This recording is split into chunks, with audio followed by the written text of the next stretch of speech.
من الشيطان الرجيم بسم الله الرحمن الرحيم الحمد لله الذي خلق السماوات والأرض وجعل الظلمات والنور ثم الذين كفروا بربهم يعدلون والصلاة والسلام على أشرف المرسلين وعلى آله وأصحابه أجمعين اللهم بارك لنا في شيخنا اللهم آته خير ما سألك حبيبك اللهم انفعنا بصحبته واجعلها حجة لنا يوم القيامة آمين. Donc on va continue donc toujours dans l'explication de tentative d'explication du premier fondement de la tariqa qui est donc l'ahd, l'engagement, et on est arrivé ici donc inchallah au l'avant-dernier chapitre si on peut dire qui est la bay'a lillah. Donc ce chapitre sera en fait une tentative d'explication d'un verset de Surat al-Fath avec on va essayer de ramener inchallah les divers paroles de ceux qui ont parlé dans leur tafasir à ce sujet. Donc le verset en question c'est le verset numéro 10 dans lequel Allah subhanahu wa ta'ala dit ce qui pourrait signifier ceux qui te prêtent le serment d'allégeance ne font que prêter serment à Allah. La main d'Allah est au-dessus de leurs mains. Quiconque viole le serment ne le viole qu'à son propre détriment. Et quiconque remplit son engagement envers Allah, il lui apportera bientôt une énorme récompense. En vérité, ce verset se réfère à un maqam, au degré spirituel que certains ont appelé Jam' al-Jam', et dans lequel le commandement, al-hukm, se fond dans l'action, le faire lui-même se fond dans l'attribut as-sifa, et as-sifa se fond dans l'essence, al-dhat.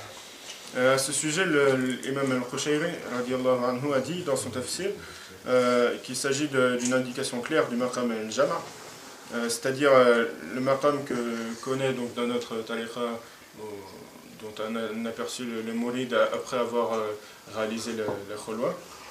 Et donc après que Sayyidina Cheikh radiyallahu anhu lui ait donné le sir qui est le résultat de ces jours passés en i'tikaf. Et donc on le retrouve, il dit donc l'imam al-Qushayri qu'on retrouve également ce maqam explicité très clairement dans un autre verset dans Surat al-Anfal. Allah subhanahu wa ta'ala dit et lorsque tu lançais une poignée de terre, c'est-à-dire ce n'est pas toi qui lançais mais Allah. Et il dit également dans son Mukhtasar que ce verset indique l'accomplissement pour le prophète sallallahu alayhi wa sallam du fana complet de son être en Allah et de sa persistance de baqa en Allah. Il est également question donc de ce maqam al-jama' dans le hadith Qudsi qui est très connu, dans lequel Allah subhanahu wa ta'ala dit mon serviteur ne cesse de se rapprocher de moi jusqu'à ce que je l'aime, et lorsque je l'aime, je deviens son ouïe par laquelle il entend, sa vue par laquelle il voit, sa main par laquelle il saisit, ses pieds par lesquels il marche, etc. Et les personnes qui atteignent ce maqam sont appelés Ahlut Tarbiyya Nabawiyya, c'est-à-dire les gens, si on veut, de l'éducation prophétique. Et ceux qui prendront la bay'a de ces personnes-là prendront en fait la bay'a directement avec Allah. Et ceux qui regardent dans la direction de ces gens-là regarderont dans celle de Allah. Celui donc qui viole le serment ne le fait qu'à son propre détriment. Il perdra de ce fait la lumière de l'Basira qui est donc un signe de la validité de ce serment, et retournera donc par là même au maqam du commun des gens. Tandis que celui qui remplit son engagement avec Allah, il lui apportera bientôt une énorme récompense, et cette énorme récompense, c'est la vision ininterrompue de son essence, subhanahu wa ta'ala, la vision depuis le maqam des rapprochés, c'est-à-dire en arabe les muqarrabin. Quelle que soit l'époque, il y a toujours sur terre des héritiers complets parmi les gens d'Allah, car c'est par eux que Allah il lève son courroux, qu'il fait descendre une pluie bienfaitrice, c'est-à-dire qui nous fait bénéficier de toutes sortes de bienfaits. Ces gens-là sont donc la garantie de la sécurité de la terre. La bay'a donc d'un héritier complet est une bay'a sans wasita, par le sir du hadith Qudsi Ahbabtu an u'araf, je voulus être connu. Une bay'a sous l'arbre des khutum de l'Hadratul Ahadiyya, c'est-à-dire c'est un arbre en dehors du lieu, non concerné par la direction ni l'emplacement, comme le précise le verset dans Surat An-Nur, un olivier ni oriental ni occidental. Et Allah, dans un autre verset, subhanahu wa ta'ala, dit dans Surat Al-Fath, Allah a très certainement agréé les croyants quand ils t'ont prêté serment d'allégeance sous l'arbre. Il a su ce qu'il y avait dans leur cœur et a fait descendre sur eux la quiétude. Et il les a récompensés par un fath proche. On voit dans ce verset, donc Allah a très certainement agréé les croyants quand ils t'ont prêté le serment.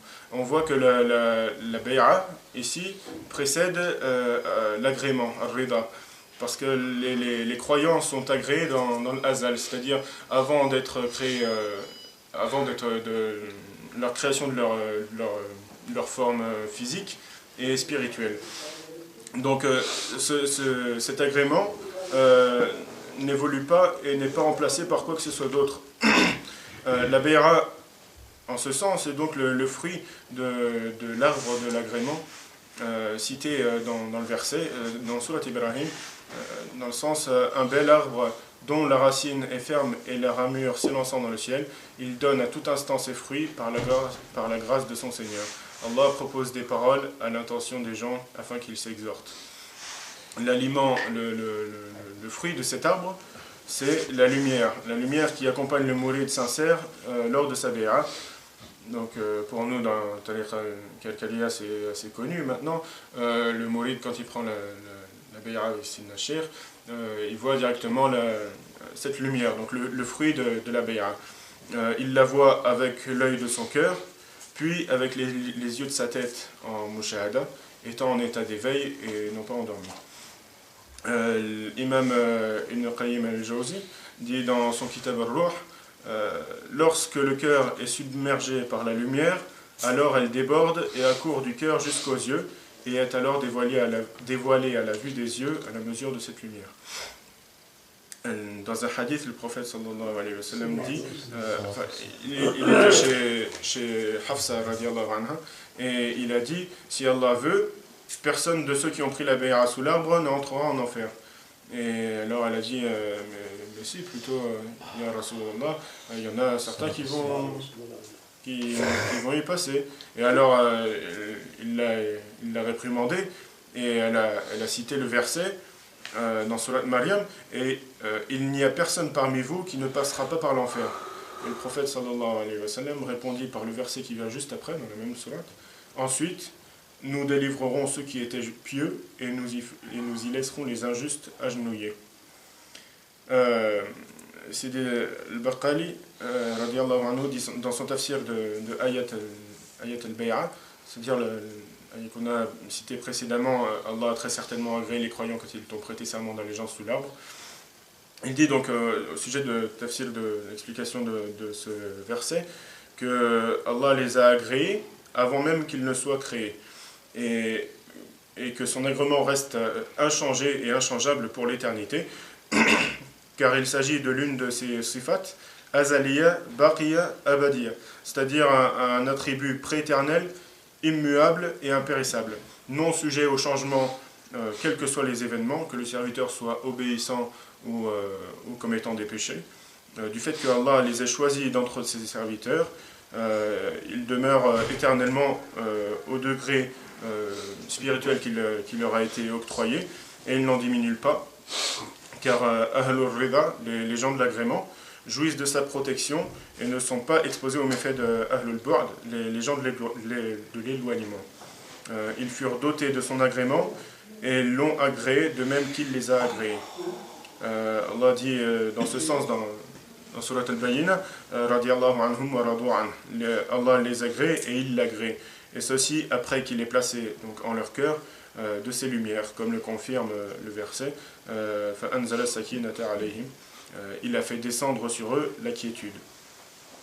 Le signe de validité d'une bay'a pour Allah et pour son prophète sallallahu alayhi wa sallam, descend, ce signe c'est donc la descente de cette lumière dans le cœur du mouride, sachant bien que viendrait une époque où des gens se mettraient à prétendre détenir ce qu'ils n'ont pas. Voilà, Allah a donc fait de ce signe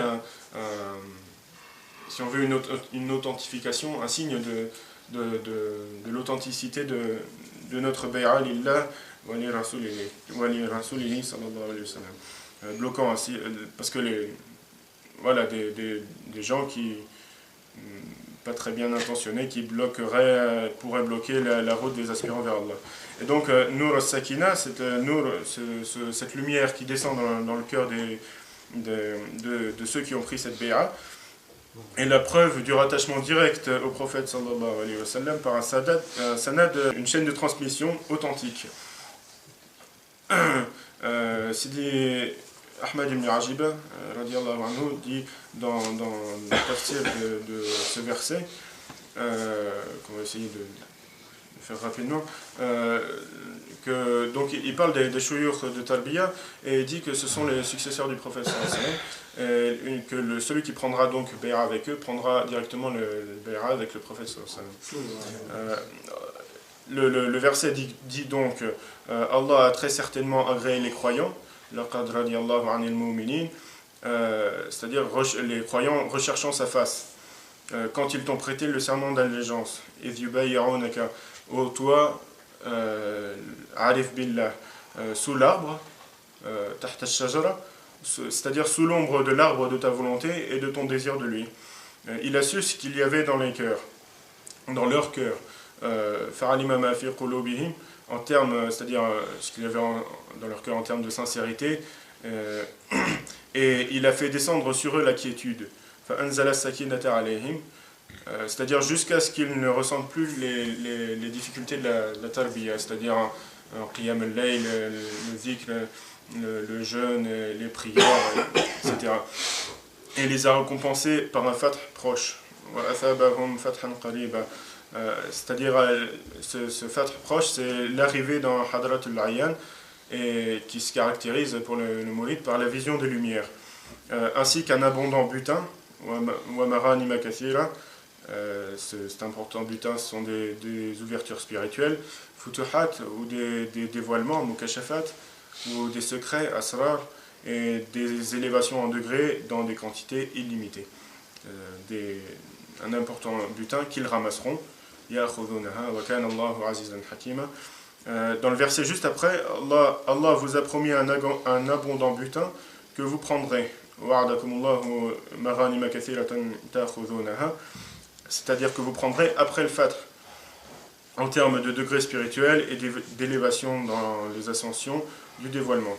Et il a été pour vous celle-ci, c'est-à-dire le maqam du fana, le maqam de l'extinction, et repousser de vous les mains des gens,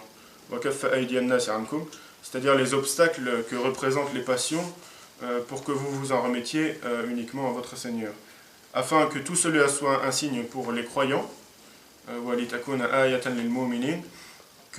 c'est-à-dire les croyants qui vous succéderont et rechercheront la guider à travers la vôtre, et qu'ils vous guident dans un droit chemin, c'est-à-dire le chemin menant à Hadrat al-Quds. Hadrat al-Quds, c'est un maqam dans lequel plus aucun aspect de votre nafs n'interfère entre vous et votre Seigneur, et vous pouvez alors vous passer de tout ce qui n'est pas lui, sans éprouver ni lassitude ni gêne. Et il termine en disant il vous promet un autre butin que vous ne seriez jamais capable de remporter.